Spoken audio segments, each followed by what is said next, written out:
Let's have a conversation about Sudan. We're speaking to Adel Sandrai, SPLM in opposition representative. Sir, thank you so much for speaking to us on Worldview this afternoon.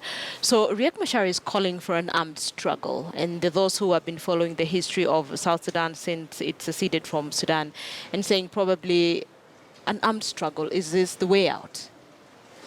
Thank you very much, Linda, for having me. I represent the SPLM-IU to the Republic of Kenya. The movement was very keen on restoring peace to South Sudan. That's why in 2016, in April, the leader of the SPLA in opposition, Dr. Riek Machar, took the risk to go to Juba to implement the peace agreement that was signed in August. He took a risk. He took a risk.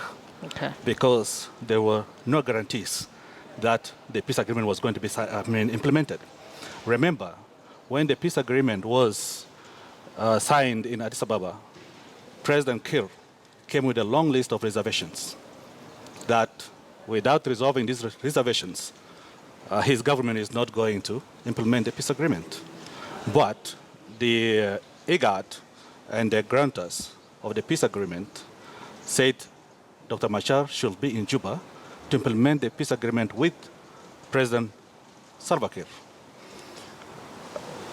The advance team was sent to Juba late December, and they tried to talk to the government to allow Dr. Machar to come in as early as January. But that failed because of lots of challenges and obstacles presented by the government of Salva Kiir for Dr. Machar to come to Juba. Eventually, he arrived in April. All right, so he arrived in April, and we all know what happened to the point where both Machar and Salva Kiir were at the presidential palace, and then there was an attack. On the 8th of July. Yes. Yeah. So that is where it started breaking down. Absolutely. It broke down on the 8th of July. But my concern is, why is SPLM-IO advocating for an armed struggle? Granted, the people of South Sudan have gone through enough civil war. Isn't there another option apart from an armed struggle to sort this out? The SPLM in opposition has no interest in armed opposition to the government. But your leaders, just Riek Machar, is calling for an armed struggle against the government of South Sudan. It is forced on the SPLM in opposition. The SPLM in opposition with all its leadership was in Juba when you to say implement it's forced, the peace agreement. What does that mean? It's forced on us because in Juba, when we went to implement the peace agreement, we were attacked in Juba by the government forces. We had no intention to return the country into war, but our leader was attacked. His house was attacked by gunships with foot soldiers, and he was chased all the way to the border of the DRC, Congo, rescued by the UN. If they were interested in implementing the peace agreement, why would they attack a person who has come with the peace agreement in his hand to Juba to implement it? So according to SPLM-IO, Riek Machar was attacked by government forces? Absolutely. The UN report says clearly that the attack on Riek Machar was by the government forces. All right. So right now, as we speak, you have Taban Deng as the vice president of South Sudan. What are you guys looking at in terms of solution? Because he's already there. Taban Deng is not a choice of the SPLM leadership. He imposed himself. He actually worked with President Salva Kiir to force the legitimate first vice president out of the country so that he can stage a coup against the peace agreement. So as we sit here and speak now, there is no peace agreement in South Sudan to be implemented. There is no government of transitional government of national unity in place. This is a government that is purely by Taban Deng and Salva Kiir. But there is hope, I believe, because I just read a little bit of what Riek Machar had to say, and he says there is hope if indeed Salva Kiir undoes, and if Salva Kiir needs to undo the wrongs that he made, I'm thinking in the last couple of months. When you say undo the wrongs that he did, what are some of the wrongs that he did that you need undone?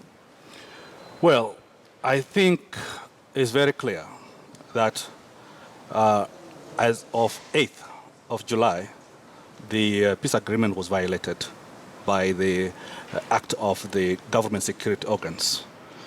For us to do that, Salva Kiir, with his government, has to accept Dr. Riek Machar to go back to Juba, all right, and start implementing the peace agreement from where it was stopped on the 8th. Anything other than that shows lack of interest in implementing the peace agreement. For you to be pushing for an armed struggle against the government in force, then probably that means that you may be, or you are convinced that probably there isn't peace in South Sudan. If you're to give an assessment of how South Sudan is, and indeed its citizens, what sort of an assessment would you give? How stable is South Sudan? South Sudan is not stable. It is fragile, is insecure, is a country that has pushed out in the last 3-4 months over 600,000 refugees to the neighboring countries. At the moment, as we speak, since 2013, South Sudan has pushed out 1 million refugees, and still they are going out because the government has failed to give them the security.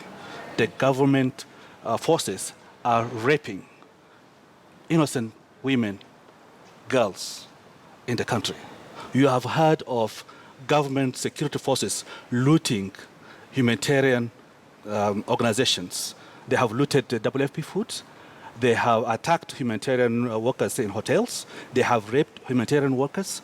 And up to now, they continue doing the same. They have looted the markets dry in Juba and the neighboring cities in South Sudan. So actually, the insecurity in South Sudan is perpetrated by the government security organs themselves. Okay. So there's no stability in South Sudan. Okay, we'll probably have to substantiate that. But then it's interesting that you mentioned that you have thousands of people who are now leaving South Sudan for their own safety. But then that also brings another concern. When you call for an armed struggle against the government, isn't that going to make it worse? Because people are already fleeing anyway. That is, to us, is the price to pay? An option, the last option that we are pushing for. The first option is to restore the peace agreement. Okay. Through the grantors. The IGAD is there, the AU is there, the African Union is there. They have mechanisms within the peace agreement to restore that peace agreement. Are you in talks with them to restore this peace agreement? We are telling them. Our chairman and the political bureau just issued a statement that the peace agreement has to be restored, and if the international protection forces arrive, Dr. Machar is ready to go back to Juba and implement the peace agreement. Okay, I'm looking at the stakes here. So you're saying you're speaking to regional forces just to try and see if the peace agreement can be implemented. What sort of response are you getting from them?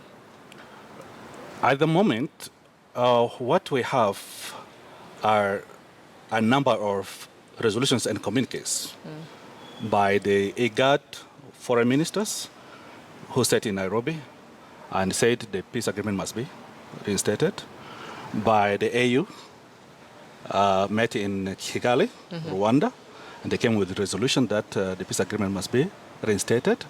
The chief of staff of the neighboring countries, Ethiopia, Kenya, and Rwanda, Uganda, were in Juba to talk to the government that they are ready to stabilize the situation so that the peace agreement can be implemented.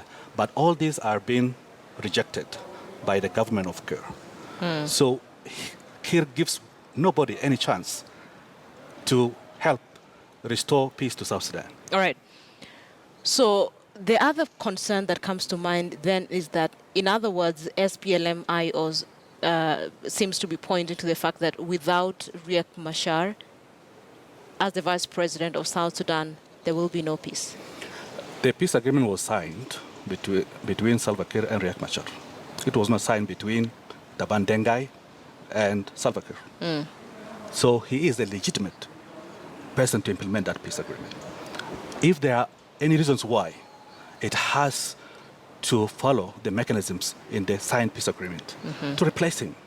But anything other than that is violation of the peace agreement, and there will be no peace agreement to be signed. To be implemented. Whatever is happening in Juba now is a child's joke. So I'm putting you on the spot. If the peace agreement is not implemented and the regional leaders do not play their part, as you rightfully put it, what next? I don't think... And clearly you said Riek Machar is not listening to anyone, he's not talking to anyone. Not Riek Machar? Salva Kiir. He's not listening to anyone, he's not talking to anyone. Regional leaders, assuming they refuse or are unable to get into this scenario, and you cannot implement the peace agreement, what then?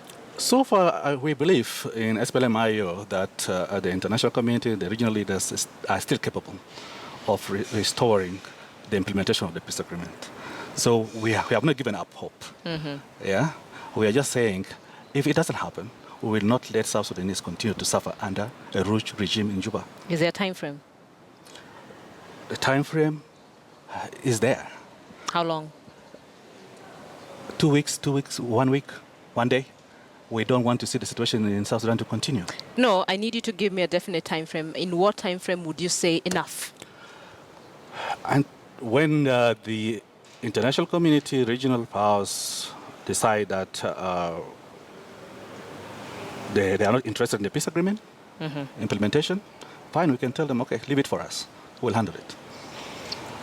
I am a little bit scared about how you will handle it, but thank you so much for speaking to us on Worldview this afternoon. Adele Sendrai, SPLM-IO representative, thank you so much for speaking to us on Worldview.